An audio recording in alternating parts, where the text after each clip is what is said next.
Espero que vocês consigam reconhecer o nado de costas, seja por meio de uma imagem, de um vídeo, ou então de uma descrição do movimento que eu quero passar para vocês. Eu quero que vocês tenham condições de descrever os fundamentos técnicos desse nado. Então vocês têm que saber descrever o que é uma pernada, como é a posição dos pés, a posição dos joelhos, né? Como é que é a ação do movimento dos membros inferiores, posição corporal, braçada. Então vocês têm que pensar em todos os fundamentos técnicos do nado e ter condições de descrever esses fundamentos. Também é muito importante que vocês tenham condições de prescrever uma ordem, de conseguir ordenar os conteúdos de ensino dentro daquilo que a gente considera que deveria ser ensinado primeiro, para que a gente mantenha um certo grau de dependência e de continuidade no processo de ensino, até chegar àqueles conteúdos que são mais complexos, que bem ou mal é o nado como um todo. A partir desse entendimento, então, eu acho que a consequência disso é que vocês tenham condições de propor exercícios de aprendizagem para esses fundamentos. Então eu entendo o que é abraçado do nado de costas, por exemplo. Como eu falei para vocês, também é muito importante que a gente tenha uma imagem mental desse movimento. Eu vou analisar as características do meu aluno, daquele nadador, do aprendiz, e vou propor exercícios para que ele chegue exatamente onde eu gostaria que ele estivesse. Mas o nosso foco agora é com o nado de costas. O que a gente já consegue perceber dessa imagem? Que o nadador está na posição de decúbito dorsal, beleza, isso é bem óbvio. Também é um nado alternado, assim como o nado de crawl. Então vocês vão perceber que um dos braços está acima da cabeça e o outro braço está do lado da coxa, né? Está bem do lado do tronco. Isso vai caracterizar que o nado seja alternado. Como no nado de crawl e como nos outros nados também, nós teremos uma fase que a gente chama de recuperação do braço. No nado de costas, essa recuperação é feita fora da água. E teremos uma fase propulsiva, que ela acontece debaixo da água. Percebam que também no nado de costas há um certo rolamento do tronco, um rolamento do corpo. Então a gente percebe que o ombro esquerdo dessa nadadora está mais para cima em relação ao ombro do lado direito. Então o braço que está entrando na água e vai começar a fase propulsiva tem o ombro voltado para dentro. E o braço que está fazendo a recuperação, né, está no momento da recuperação, ele tem esse ombro mais para o lado de fora da água. Mas apesar dessa rotação de tronco, a gente consegue perceber que a cabeça está o tempo inteiro parada. Percebam mais uma vez que o rolamento ele não é só de tronco, né? Ele é do corpo todo. A gente consegue perceber a posição das pernas dessa nadadora bem na diagonal, né? Ela está com o corpo bem na diagonal. Então vai se assemelhar até certo ponto muito ao que a gente viu lá do nado de crawl. Uma das maneiras que a gente tem de propor exercícios de correção, né? De analisar o que o nosso nadador está fazendo, é conflitar aquilo que você vê com aquela imagem que você tem como correta. Então aqui, posição dorsal, o rosto fora da água, mas o rosto, a cabeça, a posição dela está no prolongamento natural do tronco. A palma da mão ela está voltada para fora no momento da entrada na mão da água. Depois nós veremos isso melhor, mas existe aquela ideia bem comum quando vai ensinar a abraçada do nado de costas, é que a mão sai da água com o polegar para cima e ela entra na água com o dedo mínimo voltado para baixo. Então a gente brinca que sempre sai dedão e entra dedinho. E a gente consegue perceber isso nesse nadador, né? A mão dele vai entrar na água, ele já virou a palma da mão para fora para poder entrar com o dedo mínimo, ele vai cortar a água e não vai bater a mão na água. Aqui a gente está vendo, por coincidência, o mesmo nadador, mas a gente está vendo no momento anterior. Percebam que aqui a palma da mão dele ainda está voltada para dentro, ok? É logo nesse momento que ele começa a virar a palma da mão para fora para que ele entre com a palma da mão voltada para fora. Mais uma vez, apesar do rolamento do tronco, a cabeça dele está parada. E mesmo que ele esteja o tempo inteiro com o rosto fora da água, é importante que ele mantenha um padrão de respiração para que ele consiga desenvolver esse nado com qualidade. Esse momento aqui é o momento da recuperação do braço. O da imagem anterior é basicamente o momento da entrada das mãos na água. E aqui a gente tem um exemplo da fase propulsiva da braçada. Porque é bacana a gente entender a importância das pernas, assim como no nado de crawl, para a sustentação e para o equilíbrio do corpo na água. Perceba essa ação alternada entre os braços e as pernas. Percebam também aqui a angulação do cotovelo dessa mão que está aqui mais próxima da gente, que é do lado direito, que é ali por volta de 90 graus. Essa referência ela tem certa importância para a gente, porque nessa fase da braçada, essa é a angulação considerada mais próxima do ideal. Muitas crianças, muitas pessoas não conseguem nadar o nado de costas, acham o nado de costas desconfortável. porque na verdade fazem a braçada do nado com o cotovelo estendido. Então não, apesar da mão entrar na água, né, do braço entrar na água com o cotovelo estendido, a gente desenvolve uma ação que faz com que em certo momento o cotovelo fique flexionado. Apesar do rolamento do tronco, a cabeça está parada, a cabeça está voltada para o lado de fora. Aqui temos mais uma vez a ideia da entrada das mãos na água, então a mão do lado esquerdo. Percebam que a mão do lado esquerdo está entrando na água e a mão do lado direito, que ainda está na sua fase submersa, na finalização da fase submersa, está se preparando para poder sair da água. Aqui a gente tem uma ação, que é a ação da ondulação, que ela vai acontecer depois da saída e depois de cada virada, né? Se a gente estiver numa piscina de 25 ou numa piscina de 50, que são as piscinas de competição, né? A nível de competições mundiais ou competições olímpicas, ou se você trabalha numa piscina menor, não tem problema, porque a gente está falando de aprendizagem. É até interessante porque esse momento da virada vai acontecer com muita frequência. Então é comum que os nadadores, depois da saída e depois de cada uma das viradas, eles façam essa ondulação. E essa posição, como a gente viu para o nado de crawl, ela é muito importante, né? O cotovelo estendido, acima da cabeça. Vai executar a ação dos membros inferiores de forma simultânea, que é muito parecida com a pernada do nado de borboleta.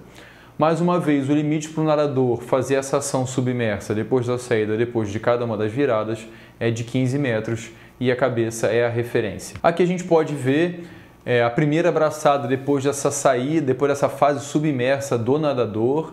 Isso pode acontecer mais uma vez depois da saída, depois de cada uma das viradas, só que aqui é a saída para o próprio nado. Então vamos imaginar que o atleta estava lá na borda, no bloco de partida, houve a largada, né, que é o sinal, que é o indicador do momento de início do nado. Ele vai fazer as ondulações dele, submersas, e depois ele tem que sair para a água, para sair para o nado, desculpa. Então isso aqui caracteriza essa primeira braçada. Percebam mais uma vez como o nado é alternado. Percebam a importância do controle da respiração. Vamos dizer que esse atleta tenha ficado aqui cerca de 8 a 10 metros de ação completa, todo submerso, debaixo da água. Então esse controle da respiração na posição dorsal muitas vezes não é confortável para os aprendizes. E isso, no meu entender, é um conteúdo geral que a gente vai aprender lá na adaptação ao meio aquático. E agora a gente vai tentar trazer isso de forma mais específica para o nado de costas.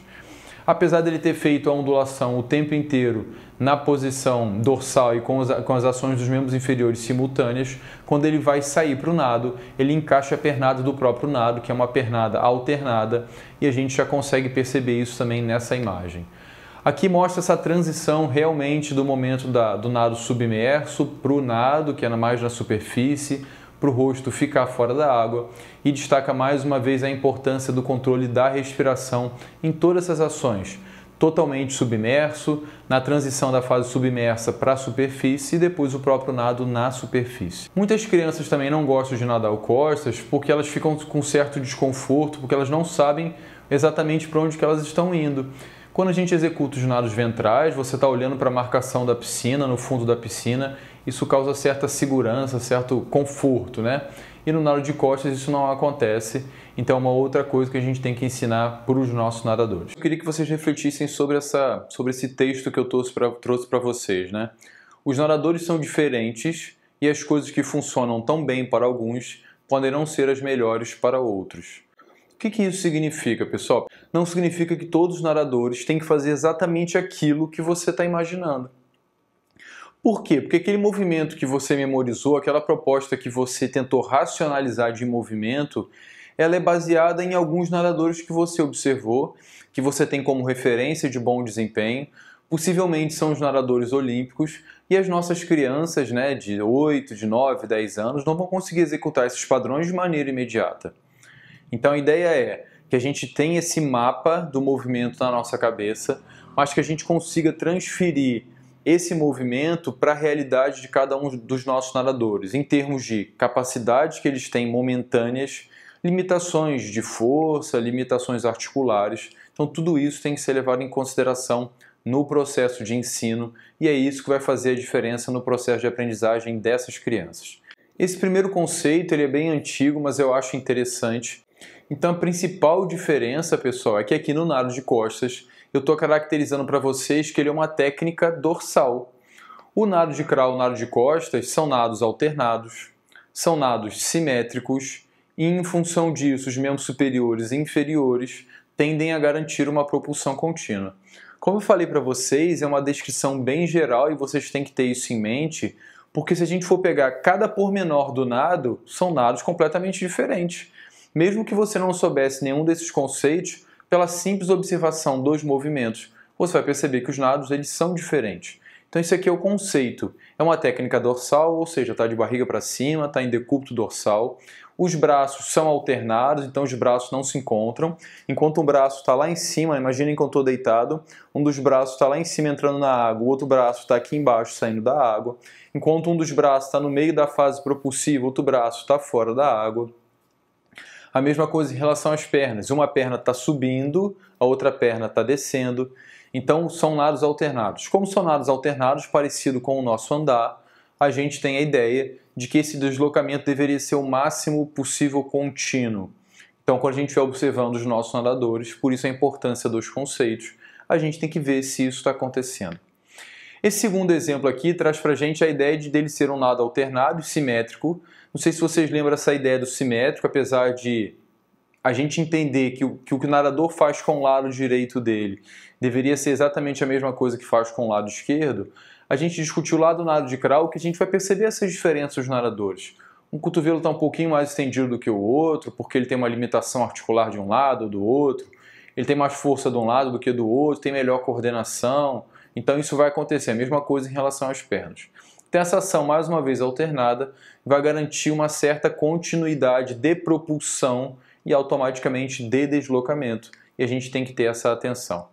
Esse outro conceito do Palmer também é bem interessante. O que eu gostaria de destacar nesse conceito do Palmer, que os outros dois autores não trazem, é a ideia da respiração. Então, apesar de a gente ter a ideia de que a respiração não seria um problema para o nado de costas, já que esse nadador está com o rosto fora da água, a gente tem que lembrar que, mesmo assim, a inspiração do ar tem que ser pela boca e a expiração tem que ser pelo nariz. Apesar dele estar com o rosto fora da água, a ação do nado ainda acontece dentro da água, então não tem como ser feita a inspiração pelo nariz do ar, porque isso pode fazer com que certa quantidade de água também seja inspirada, e isso traria um enorme desconforto para o nadador. Em relação à coordenação da respiração, alguns professores, alguns treinadores acham que isso não é necessário, mas eu acho que isso é muito importante. E a gente vai discutir isso mais para frente. Eu acho muito importante que a criança aprenda, no momento de aprendizagem da respiração específica, a coordenar um padrão de respiração com um padrão de braçadas, até porque na recuperação da braçada do nado de costas, vocês vão perceber que há uma quantidade de água muito grande que cai no rosto.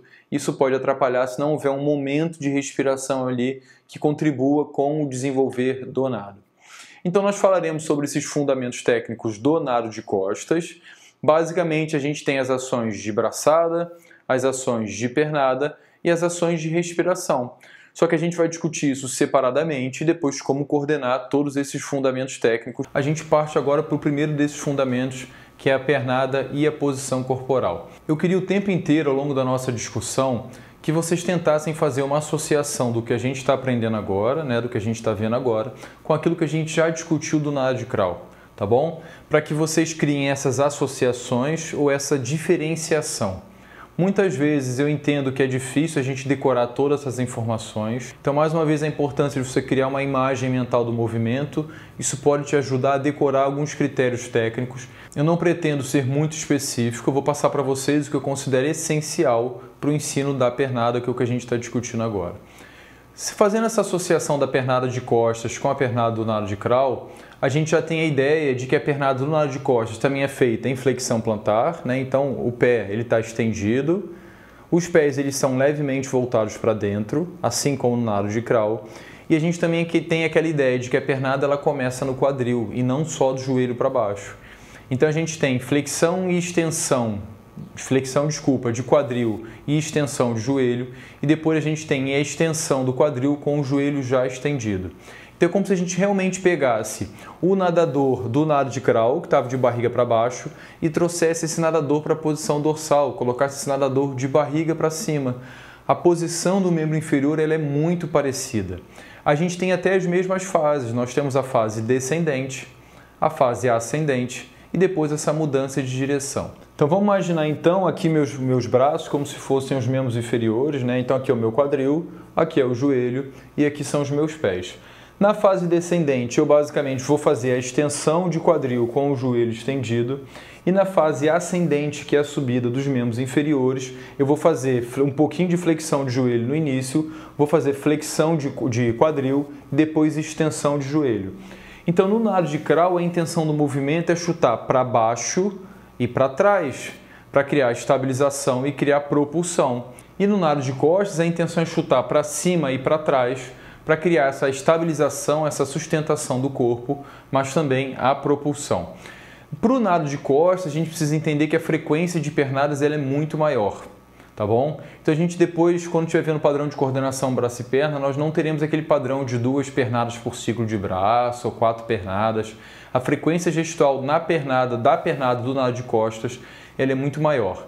Por quê? Porque essa posição corporal ela ajuda menos na flutuação. Então é uma posição que faz o indivíduo afundar com mais facilidade e por causa disso a pernada ela é mais importante. Então a pernada ela vai ter função, assim como o nado de crawl, de equilíbrio, de propulsão, de sustentação. Então a pernada é muito importante e é por isso que eu defendo que a pernada dos nados de crawl e costa seja o primeiro fundamento técnico a ser ensinado. Como eu falei para vocês, os pés também voltados para dentro e a frequência gestual é muito maior. Como a gente tem aquele rolamento de tronco, e eu falei que na verdade, apesar de a gente usar muito o termo rolamento de tronco, é um rolamento de todo o corpo, a pernada era no plano vertical, depois diagonal, vertical, diagonal.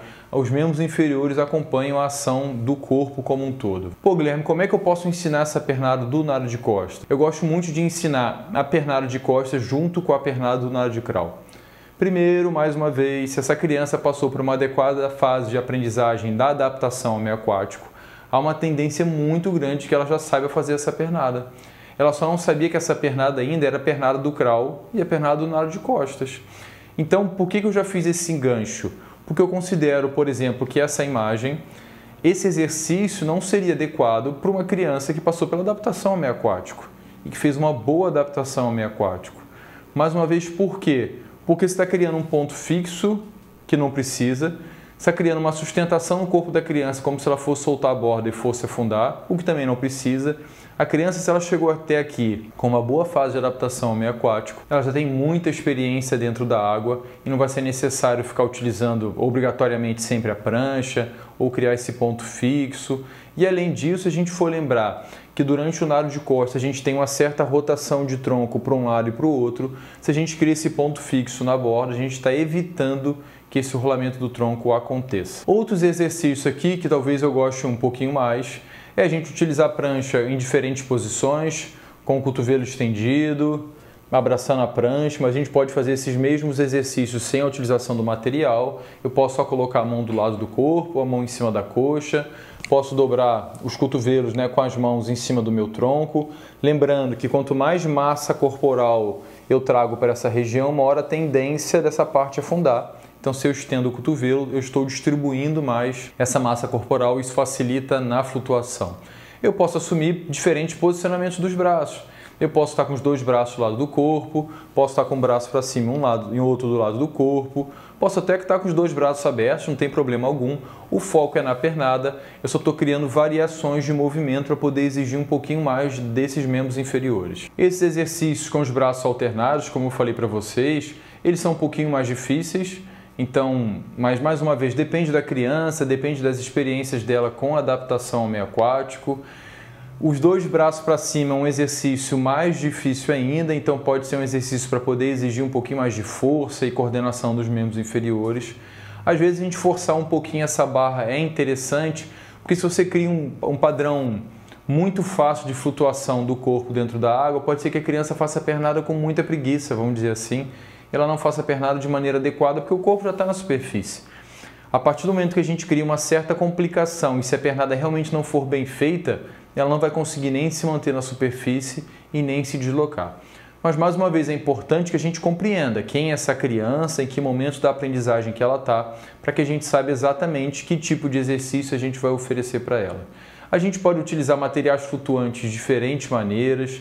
Esse exercício que eu mostrei para vocês da prancha em cima da coxa, ele é bacana porque há uma certa tendência das crianças ficarem fazendo muita flexão de quadril, elas vão ficar batendo o joelho na prancha, a prancha vai ficar pulando assim, né? Então a gente consegue perceber se o movimento está correto ou não. Mas nada impede que a gente faça sem a prancha, ou com uma das mãos na prancha e a outra mão para cima. O mais importante ali é a gente perceber que o corpo tem que estar alongado, a cabeça na posição correta, né? Não tem jeito, a orelha vai ficar dentro da água, o rosto vai ficar até certo ponto submerso. Aqui, se vocês quiserem, a gente já pode estar sugerindo um certo padrão de respiração. Puxa o ar pela boca, solta pelo nariz. Puxa o ar pela boca, solta pelo nariz. Um exercício que eu não gosto muito, que é comum até da gente ver nos processos de ensino do nado de costas, é colocar a prancha debaixo da cabeça. Por quê? Porque há uma tendência da gente desequilibrar ainda mais o corpo, né? A gente vai levantar os membros superiores, a cabeça e afundar os membros inferiores, isso vai criar mais sobrecarga para a perna. Você pode estar induzindo a percepção da criança de que ela tem que ficar com o pescoço flexionado, então isso não é bom, tá bom? É uma sugestão minha e vocês têm que vivenciar. Eu tinha sugerido para vocês, no nado de crawl, alguns exercícios de pernada crawl com o corpo na posição lateral. E a gente pode fazer a mesma coisa para o nado de costas. Eu posso imaginar que eu estou na posição dorsal, faço um tempo de pernada na posição dorsal, fico na posição lateral, volto para a dorsal, fico na posição lateral, tá bom? Mesmo que eu não use os braços. Mais uma vez, o que eu tenho que pensar? O meu aluno está no momento adequado de aprender esses exercícios. Alguns deles são mais simples, talvez eles tenham vivenciado até na adaptação ao meio aquático, sem saber que era pernada de crawl, e outros são mais complicados, outros são mais difíceis, vão exigir um pouquinho mais de coordenação, de força. Todos eles podem ser usados. Você tem que pensar se o seu aluno está no momento adequado para isso ou não. Esses fundamentos são apresentados para vocês bem ou mal numa ordem pedagógica, então eu acho que é muito importante a gente começar pelo ensino da pernada e depois pelo ensino da braçada e seguir nessa proposta que está aí. Possivelmente o ensino da virada, da saída e da chegada poderia ser feito de forma dissociada, então poderia ser ensinado tanto ao mesmo tempo ou ao final do processo, como alguns professores costumam fazer. Agora, exatamente, nós discutiremos sobre a coordenação do braço e da perna no nado de costas. Quando eu falei para vocês da coordenação de braço e perna no nado de crawl, eu falei que existiam basicamente 3 propostas de coordenação. 2 tempos de perna para cada ciclo de braçada do crawl, 4 tempos de perna ou 4 pernadas para cada ciclo de braçada, ou então 6 tempos de perna para cada ciclo de braçada. Eu falei para vocês também que o padrão de 6 tempos de perna para cada ciclo de braçada era o mais comum e talvez até o mais natural para a maioria das crianças. Se a gente pedir que elas batam a perna para poder se deslocar ou para poder realizar o próprio nado, é muito mais natural que elas façam a pernada de 6 tempos. Esse padrão de 4 e de 2 tempos para o nado de crawl ainda faz sentido, porque a posição corporal, a forma de aplicação de força para frente, faz com que o corpo consiga se manter mais sustentado, né, mais próximo da horizontal. Mas o mesmo não acontece com o nado de costas. Então, para o nado de costas, o único padrão de coordenação de braço e perna é o de 6 tempos. Ou seja, para cada ciclo de braçada, o nadador vai fazer 6 tempos de perna. E essa quantidade de pernadas realmente é muito importante, essa frequência para a manutenção do corpo o mais horizontal possível e na superfície. Tudo bem, como é que eu vou ensinar essa coordenação de braço e perna no nado de costas? Seguindo a mesma lógica que eu passei para vocês para o nado de crawl. É meio que natural que esse padrão de coordenação ele aconteça, é muito parecido com o caminhar. A gente naturalmente executa a quantidade de movimentos necessários para o equilíbrio do corpo. De qualquer maneira, a gente pode pensar em educativos que criem pausas e depois a execução do movimento. Os braços podem estar alternados, eu posso fazer movimentos com o braço só com o lado direito, só com o lado esquerdo. Então, seguindo aquela mesma lógica que a gente discutiu para o nado de crawl. Eu posso pegar exercícios que, em princípio, foram propostos só para a pernada e trazer isso junto com a braçada. Posso pegar alguns exercícios de braçada, que eram mais específicos para a braçada, e agora propor essa certa coordenação com a pernada também.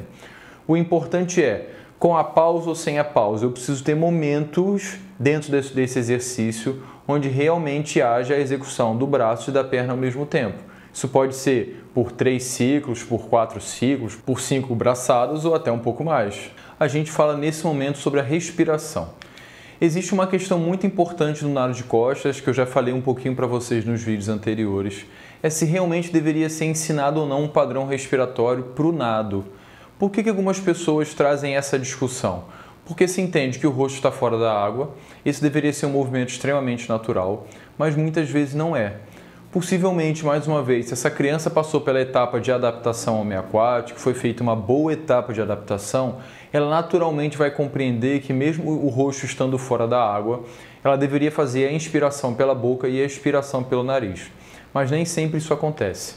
E outra coisa muito importante é a criança entender que ela deveria tentar, na minha opinião, experimentar um padrão de coordenação da respiração com a abraçada, para que exatamente o momento da recuperação do braço, que é o momento que vai cair mais água no rosto da criança, coincida com a expiração do ar e isso faça com que a água não entre pelo nariz. E como é que vai ser então esse padrão de coordenação da respiração com a abraçada? E automaticamente com o nado todo. Todas as vezes que a mão estiver apontada para cima, que há uma tendência da água cair no rosto, a criança vai estar fazendo a expiração e em seguida a inspiração. Então ela vai fazer um padrão de respiração que vai ser boca, nariz, né? Inspiração, expiração, que vai ser no mesmo ritmo da frequência gestual da abraçada. Se ela estiver nadando numa velocidade menor, essa frequência de inspiração e expiração será menor. Se ela estiver nadando uma velocidade mais rápida, né, uma distância curta, vamos pensar num padrão de competição, essa frequência de inspiração e expiração será maior. Eu ainda prefiro esse padrão de coordenação da respiração do que um padrão que alguns professores sugerem, onde a criança vai inspirar o ar pela boca, ela vai nadar com o ar preso em apneia e depois ela vai soltar esse ar de forma explosiva. Qual talvez seja o possível benefício disso? Você com o ar preso, você consegue diminuir a sua densidade e pode ser que você fique com o corpo um pouquinho mais suspenso na água. Isso para a competição pode ser importante.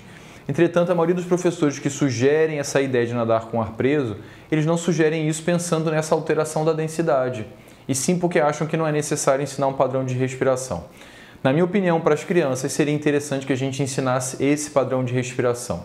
Como é que eu vou inserir essa proposta de coordenação da respiração nas minhas atividades? Desde as atividades só de pernada, para as atividades mais focadas no braço, que vão ter que exigir da perna também, até os exercícios de respiração, eu posso o tempo inteiro estar pedindo que a criança inspire o ar pela boca e expire o ar pelo nariz.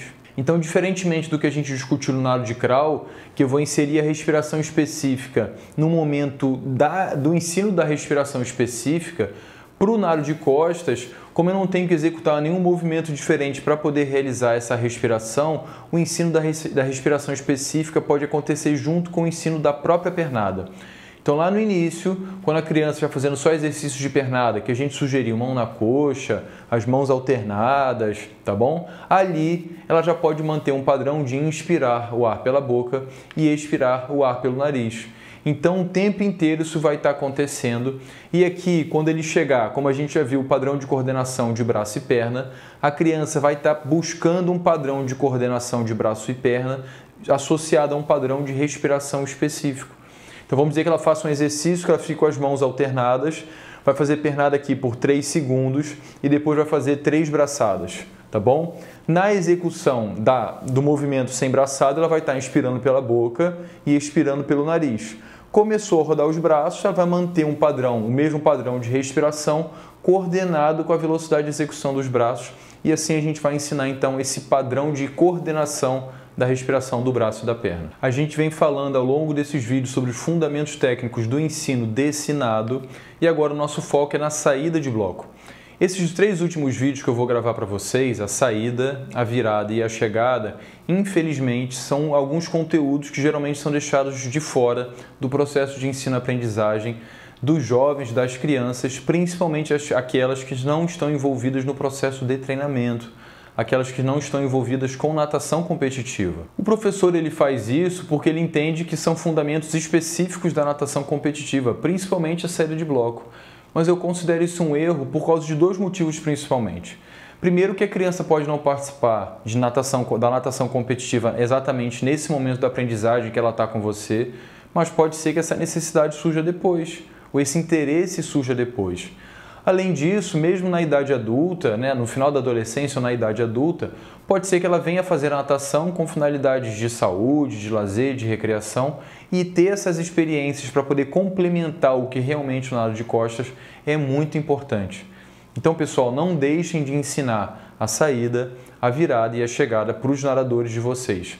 Esses são 3 conteúdos que fazem parte daquilo que a gente precisa realmente ensinar nesse nado. A saída do nado de costas é a única que é realizada dentro da água. Se a gente pensar na saída de crawl, que eu falei para vocês nos vídeos do nado de crawl, a saída do nado de peito e a saída do nado de borboleta, na parte que o nadador está do lado de fora da piscina, né, se preparando para poder fazer a largada, ele está em cima do bloco, é basicamente a mesma ideia. Tem um apito longo, o nadador sobe no bloco, ele se posiciona, eu espero que vocês lembrem, né, que a mão pode estar na frente do bloco ou na parte lateral e depois tem a saída de bloco. No nado de crawl e no nado de borboleta, esse nadador vai fazer a ondulação e no nado de peito, que nós veremos mais para frente, esse nadador vai fazer um movimento chamado de filipina. No nado de costas, o nadador inicia a prova dentro da água. Então ele fica para o lado de fora, tem um apito longo, o nadador pula na piscina, geralmente pula em pé para ele não cair muito para frente. Ele pula em pé, próximo do bloco de largada, e depois ele se posiciona no bloco de partida ou bloco de largada. Da mesma maneira que a gente viu para o nado de crawl, a gente tem basicamente as mesmas fases. Ele tem que se ajustar no bloco, depois ao sinal de largada ele vai fazer a impulsão, ele tem um momento de voo, depois um momento de entrada na água. E a gente até pode pensar na fase submersa, onde ele vai ficar lá fazendo as ondulações, lembrando que o limite são de 15 metros, e depois ele vai sair para o nado. Existe o modelo de bloco da natação olímpica, só que existem os blocos que a gente vê nos clubes que são completamente diferentes. Então esse muitas vezes já é um empecilho para a gente poder ensinar a saída de bloco com qualidade para os nossos nadadores. Mesmo assim, se a gente for pensar exclusivamente no processo de aprendizagem, sinceramente a gente nem precisaria do bloco. Para a natação competitiva e para o aperfeiçoamento da série de bloco, o bloco é determinante, eu não vou negar isso. Mas no processo de aprendizagem, o simples fato da criança estar segurando na borda, né, apoiar as 2 mãos na borda, segurar numa corda, segurar na mão do colega, isso já pode ser o suficiente para poder ensinar, para a criança aprender essa saída de bloco. A ideia é que os pés estejam posicionados na borda da piscina.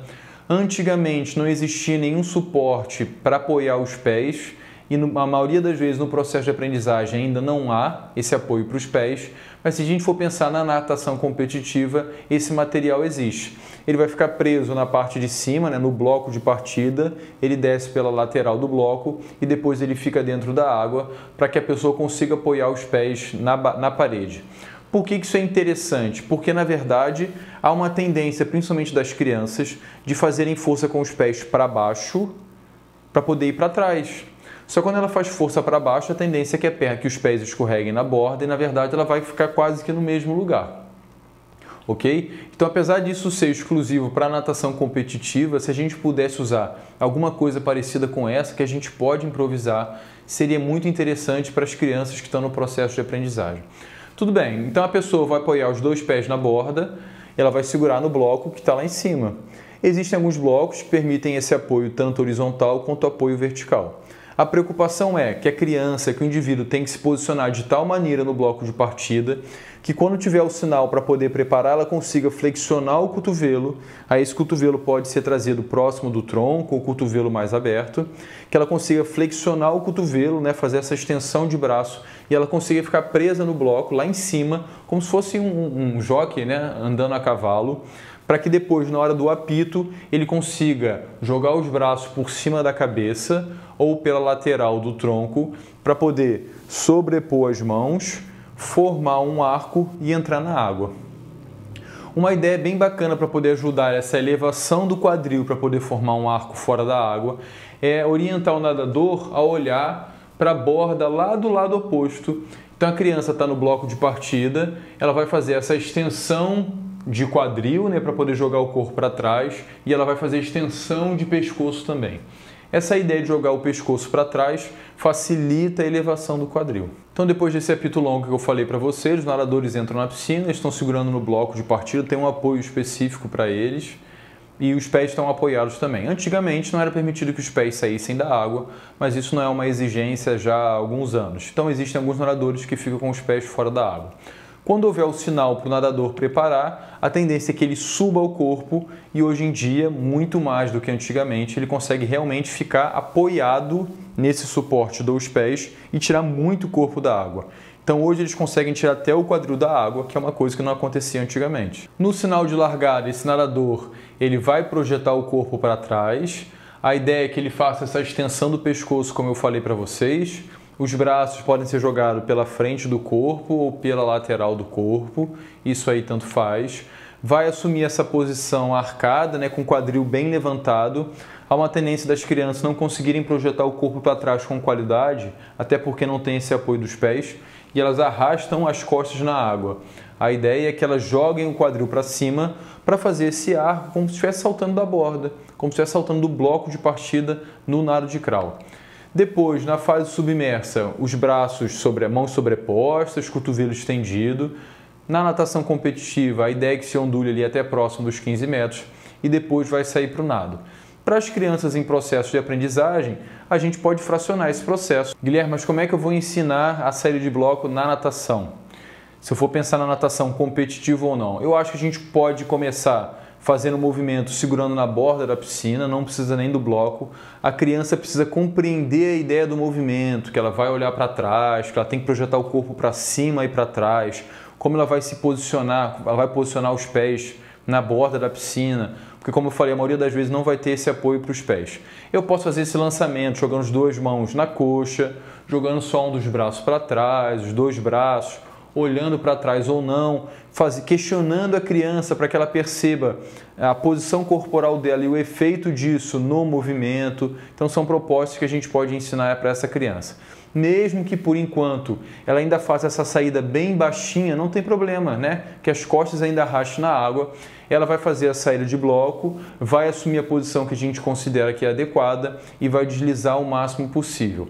A tendência é que no início ela faça isso mais na superfície, por causa da dificuldade do controle da respiração, mas depois a gente vai instigando a criança a fazer isso cada vez mais fundo, porque se ela fizer isso com qualidade e profundidade adequada, a tendência é que ela saia mais lá na frente. Mais uma vez, pessoal, a gente está pensando no processo de aprendizagem. Então não significa que você vai ensinar a série de bloco numa aula só. Você precisa ter um conjunto de aulas e uma progressão nesse processo de dificuldade do educativo para que depois de diversas aulas, ao longo dos anos de aprendizagem da natação, a criança realmente venha aprender a saída do nado de costas. Uma outra atividade que eu acho muito bacana é fazer essa proposta fora da piscina.